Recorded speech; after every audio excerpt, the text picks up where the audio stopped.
This message has been transmitted in the request of the Galveston County Police Department and the National Weather Service in Houston.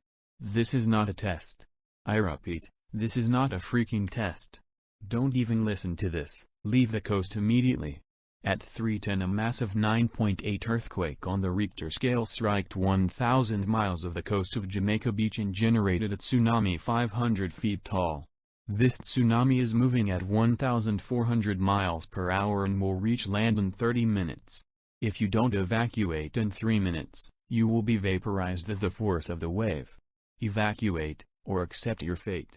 It is only safe when the administrative message is issued. Evacuate now, evacuate now.